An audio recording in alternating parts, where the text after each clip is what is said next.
You're juggling it all: work, family, decisions, expectations, 6 hats, maybe more every single day.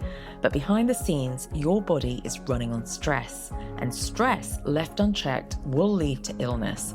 I'm Dr. Shami, an integrative family doctor, and this is 6 Hats, the podcast that helps you understand what stress is doing to your body and what you can do about it now. Do you wake up tired even after a full night's sleep? Do you feel wired at night but exhausted during the day? These can all be signs that your nervous system is stuck in stress mode. Hello and welcome to the 6 Hats podcast. And if you're new here, welcome.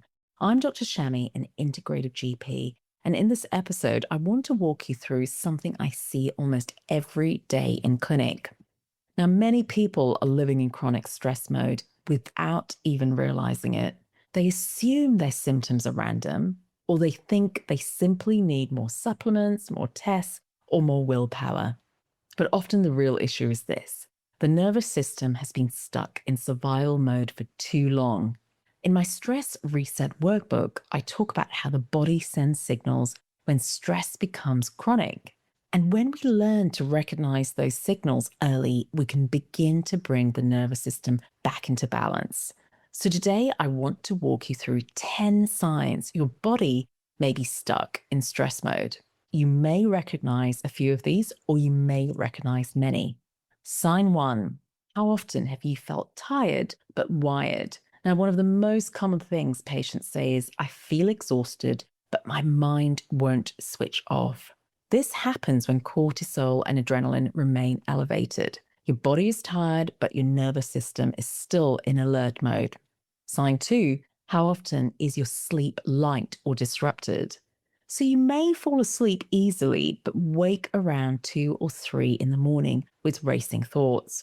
Or you wake feeling unrefreshed. So once again, chronic stress disrupts the natural rhythm of cortisol and melatonin. Sleep becomes lighter and more fragmented. Sign 3, digestive symptoms.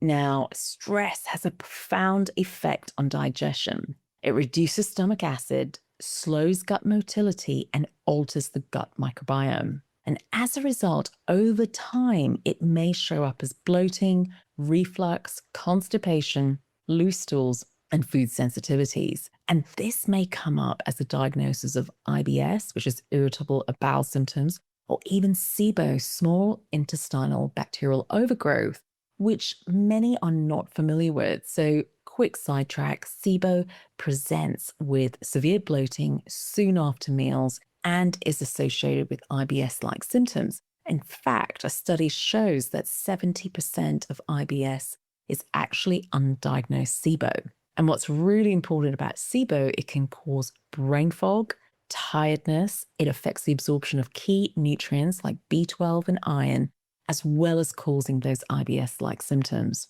So your gut and brain are deeply connected. I actually remember a patient who came to see me recently, and she felt broken. She had fatigue, bloating, anxiety, and poor sleep. And she had multiple tests and felt like something must be wrong as the symptoms did not go away. And often you might find that the colonoscopy report is completely normal. The blood tests may be normal.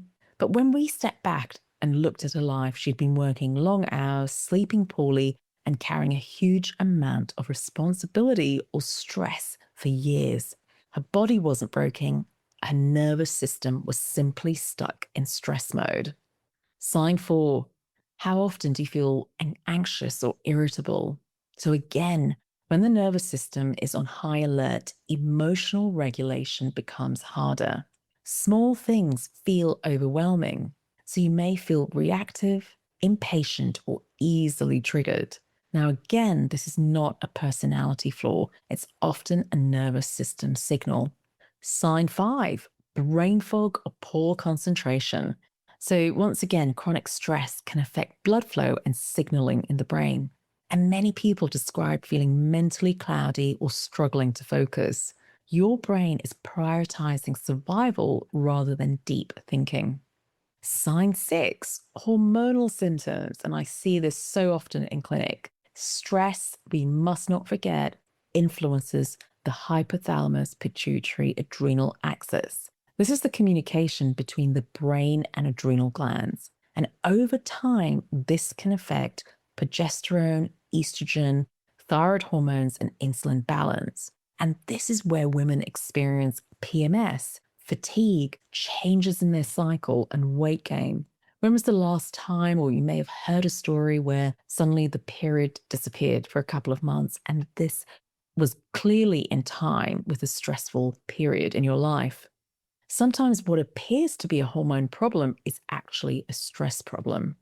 Sign 7, muscle tension or headaches. We must not forget that the body often stores stress physically. Who can relate to this? Common areas of stress include neck, shoulders, jaw, and back. Many people clench their jaw without noticing. This is a subtle but powerful stress signal. I was sitting in a massage therapist the other day, and I noticed the number of people who came in and requested, I need my neck or shoulder to be released. I'm carrying tension. Sign 8, feeling constantly busy but never restored. Now, some people stay in constant doing mode, work, emails, responsibilities, but there's very little true recovery. Here's a wake-up call. Your nervous system needs moments of safety and stillness throughout the day, and it's not just holidays once a year. Sign 9, reduced resilience. Now, things that once felt manageable now feel overwhelming. So you may feel emotionally fragile or easily exhausted by everyday demands. This is often a sign the nervous system has been overloaded. Lastly, sign 10, your body feels inflamed or reactive. Chronic stress can increase inflammatory signaling in the body. So people may notice worsening allergies, histamine reactions, and even reduced immunity. So stress affects the immune system more than most people realize. So if you recognize several of these signs, here is a simple reset you can try right now, and that is belly breathing. I want you to take a slow, deep breath in through your nose, blowing out your belly like a balloon, and then exhale slowly through your mouth. Now let the exhale be slightly longer than the inhale.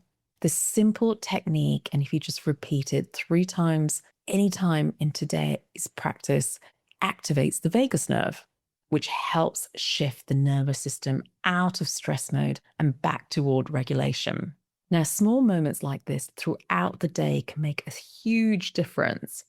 So the good news is this: your nervous system is incredibly adaptable. When we create moments of safety, rhythm, and recovery, the body can begin to regulate itself again.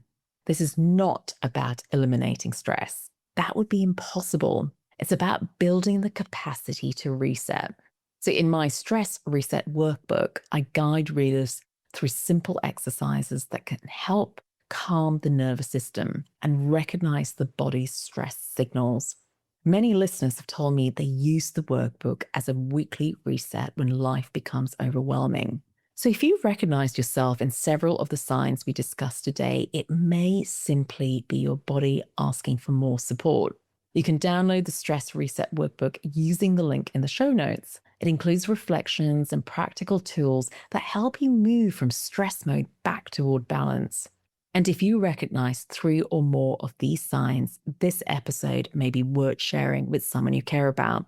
Sometimes the first step toward healing is simply recognizing the signals our body has been sending us all along. Thank you for listening today, and I'll see you in the next episode of the 6 Hats podcast. Thanks for listening to 6 Hats, where it's all about progress, not perfection. If this episode spoke to you, don't wait, hit follow now, leave a quick review, and share it with someone who needs to hear it. Want to take your next step today? Download my ebook. The link is waiting in the show notes. And remember, this is general advice only. Always speak to your practitioner for anything medical. See you next time.